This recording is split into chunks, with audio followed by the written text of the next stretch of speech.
Okay, I haven't done a video in a while, so I figured I'd do a quick update video for everybody. We've had some new equipment brought into the shop. English wheel back here. I've got a new compressor in the corner because my little 22 Husky broke down, so now I've got this huge gas station air compressor. Pretty much run anything I need, so that's good. We'll start with this fender right here. This was the driver's side front fender of the Studebaker, and this was all caved in through here. We've managed to get that out. The front's still pretty bad, but I actually have a new front nose piece for it coming, so we'll cut it along this line. There's actually a seam, and we'll replace that with the good one, and then I'll just have to reshape whatever's damaged and put a patch panel in. And that's actually going to save me a lot of time and money, where this metal is just way too thin and brittle to do anything with. So that fender's almost back into shape. We've been working on the roof. Basically our passenger side roof, we've gotten most of the dent out of. The crease dent that's right here in the front. We're still working on the driver's side. Spent today. You'll notice I have some hooks in my ceiling of my shop. Basically, where the floor of the Studebaker is rotted away, the car is sagging down over the frame, which was causing the door gaps to pull apart at the bottom, and you can't put a new floor in with the, it being off that bad. So what I did, put these hooks in, took a ratchet strap and hooked a hook right here on the back window on both sides, and then jacked it up on the hooks, and what that did is pulled the body together enough so I could put my cross members in, my bracing basically, so that I can put a new floor in. So now it's not going to pull apart. I'll shut the door here so y'all can see how good it came together. Door actually shuts now. It's not a perfect, gap between the body and the back of the door, but it's pretty damn close. All the body lines line up. It opens and shuts. Passenger side didn't come out that great, but I think with some tweaking, I can probably improve upon it a little bit. So over here.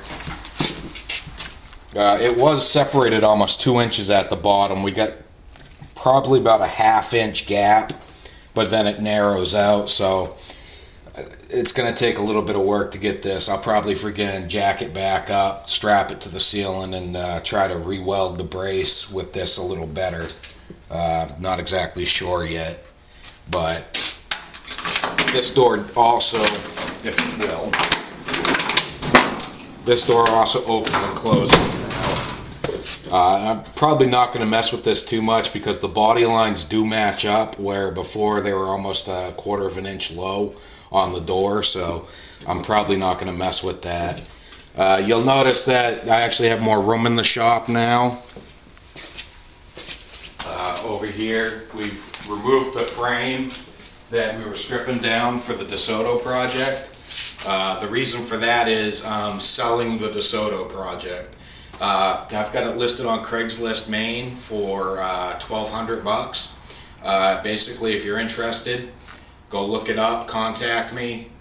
You get all the body stuff I've got for the DeSoto, which includes the trunk lid over there, the front clip, sheet metal, all the windows, all the trim, the new frame that I got for it, and a good running 305 V8. I mean, it's a police interceptor motor, so it's not just a regular 305, and a turbo 350 trans.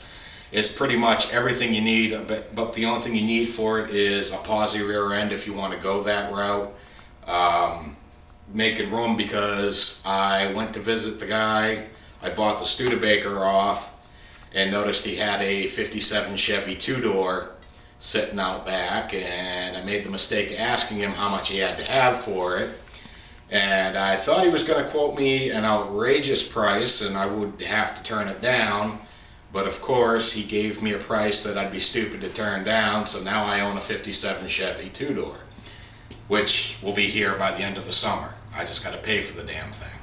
So we're getting a lot of stuff done. Haven't really worked on the 41 because I'm more concentrating on getting the Studebaker, you know, more structurally sound, so we can move it around, work on it a little bit more. Hopefully get the floors done soon. It's really not, every time I think it's really bad and, you know, whether or not we're going to be able to save it, the more I get into it, the more I'm finding that anything that's easily reproduced is what rusted out, and anything that would be a pain in the ass to reproduce is pretty much there, or we have enough of it there to make a template, so it's really not going to be as bad as it looks. Finally found a supplier for some good steel, thanks to my father. I can't remember the name of the company right now. I'll give them a shout out next time. But I got some great 18 gauge sheets. I've got some 16 gauge sheets.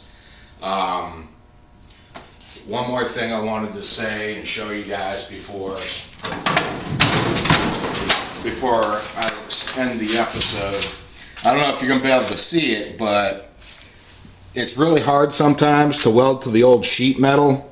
So what I did is I took 16 gauge and I cut little tags out that were about 2x4 or 2x3, and then I welded square to stock to it because the door actually sticks in past the door pillar just a little bit. So it spaces it, but it takes less heat to weld the 16 gauge sheet metal to the body than it does the square stock. So doing it that way can actually put more heat, get a better weld on the square stock holding it together, and not burn through the actual original sheet metal just welding it, you know, if I was welding the square stock straight to the body. So that worked out pretty good. I mean, I had a little bit of problems with my welds holding at first, but I know they don't look the greatest, but they will hold. So we are making progress. Hopefully I'll be showing off the 57 soon. I mean, it's not totally nice, but it's not totally gone, and they pretty much reproduce everything for them. So that's the update video, and we will see you next time.